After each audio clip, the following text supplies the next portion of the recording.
دوكس واحد من أشهر الشخصيات في تاريخ المسلسلات اللي اتعمل عليه ميمز حرفيا. انت حرفيا اكيد شفت له الفيديو ده واكيد شفت له برضه الميم ده، وممكن حتى تشوف له في المستقبل ميمز كتير عادي جدا، ما تستغربش. حرفيا الشخصية دي على مدار السنين بيفضل يتعمل له ميمز ودايما بيفضل مشهور. اديك نبذة عن قد ايه هو من اهم الشخصيات في مسلسل ديكستر واشهرها واشهر شخصية اتعمل عليها ميمز. في ناس دخلت اتفرجت على مسلسل ديكستر لمجرد بس شخصية دوكس، مين الواد ده عايزين نعرفه وعايزين نعرف المسلسل، ودخلوا اتفرجوا على مسلسل ديكستر وتعلقوا بالمسلسل جدا. كل ده بسبب شوية ميمز اتعملت على دوكس، فانت متخيل قد ايه الشخصية دي مشهورة.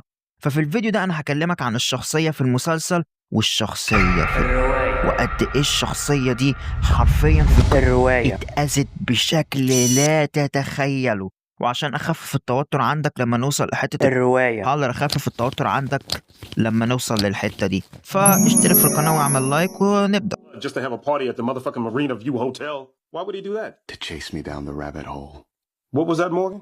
في المسلسل دوكس من أوائل الناس اللي شكت في ديكستر، وشافه وحس إن هو حرفيا عمال يمثل قد إيه هو طيب وإنه إنسان طبيعي وإنه إنسان مش بريء. فضل يشك في ديكستر بشكل مبالغ فيه في الموسم الأول، وهو بسبب حبكة براين موسر عملت عنه فيديوهين، روح شوفوا. الموسم الأول حرفيا كان موسم خرافي، كله شك بين دوكس وتوتر وتصاعد في الأحداث. لحد الموسم التاني الهوس اللي عنده دوكس بإنه يكشف حقيقة ديكستر وصل دوكس لمرحلة إنه بقى لازق لديكستر 24 ساعة، حرفيا مراقبه عمال على بطال، دور في ماضيه، دور في تفاصيل ديكستر، لدرجة إنه حط جهاز تتبع في المركب بتاع ديكستر. وبالصدفة في حتة عميقة جدا في أواخر الحبكة، واحد من الشخصيات اللي قتلت أعز شخصية لديكستر وهي أمه وأذى ديكستر انتقم منه في كوخ.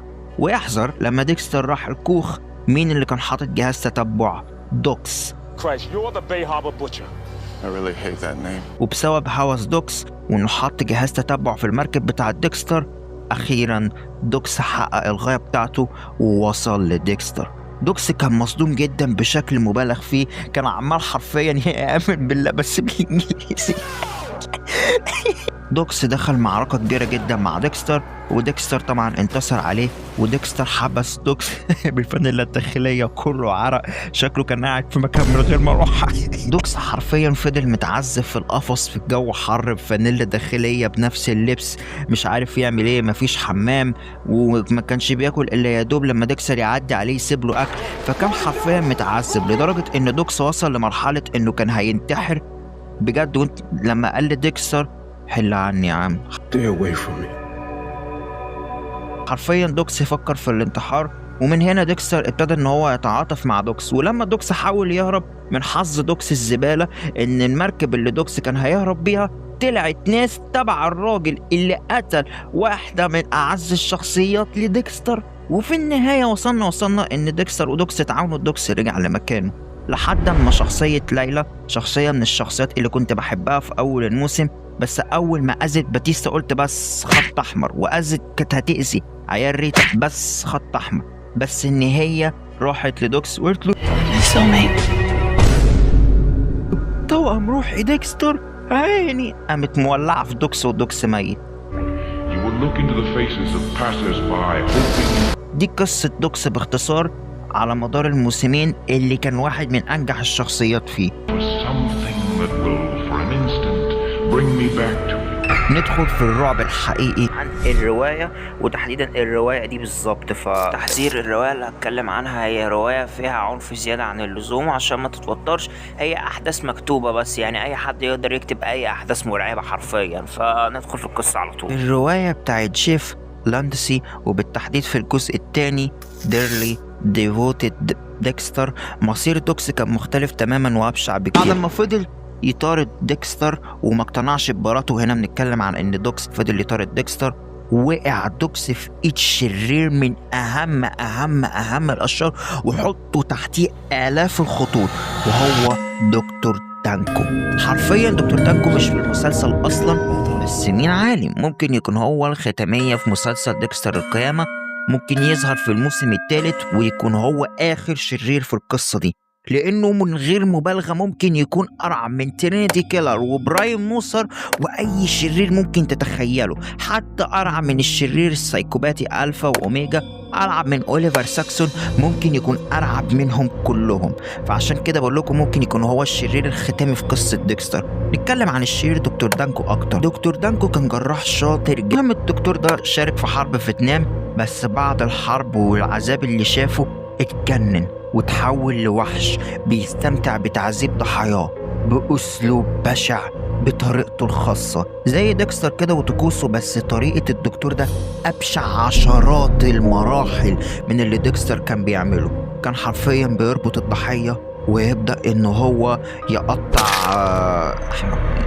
هي صعبة يا جدعان الحتة دي عليا وأنا بقراها في السكريبت، فبحاول أخليكم ما تخافوش على قد ما أقدر.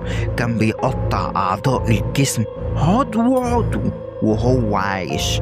ومنين ان الشخص المنحوس اللي وقع في ايد دكتور دانكو عشان كان الاشخاص اللي شاركوا في حروب دوكس. حرفيا دوكس وقع في ايد دكتور دانكو. طبعا الدكتور ده مسك دوكس، ابتدى ان هو يتعامل معاه حرفيا من غير مبالغة على انه ايه عيان، بيمسكه يقطع فيه بمزاج كأنه بيعمل عملية وبيرسم لوحة فنية أعضاء دوكس. المهم نبدأ نقول الدكتور عمل إيه بالظبط مع دوكس. خطف دوكس، عذبه بطريقة مرعبة، ولما ديكستر وصحابه شافوا الموضوع ده في الآخر كان الموضوع صادم ومرعب.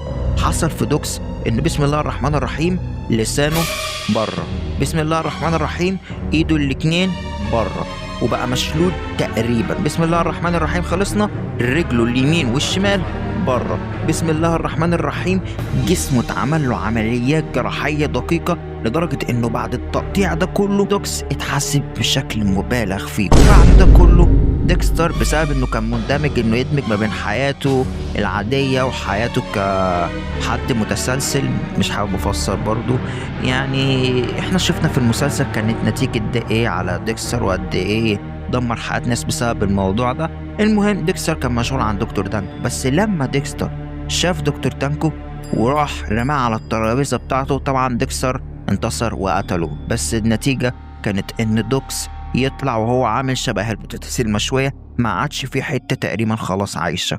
طبعا كان في حاجات بتعذب اكتر من كده بكتير كنت اقدر اقولها، بس يعني خايف عليكم برضو يعني، واليوتيوب برضو مش عايز ابلع منه علامة حمراء.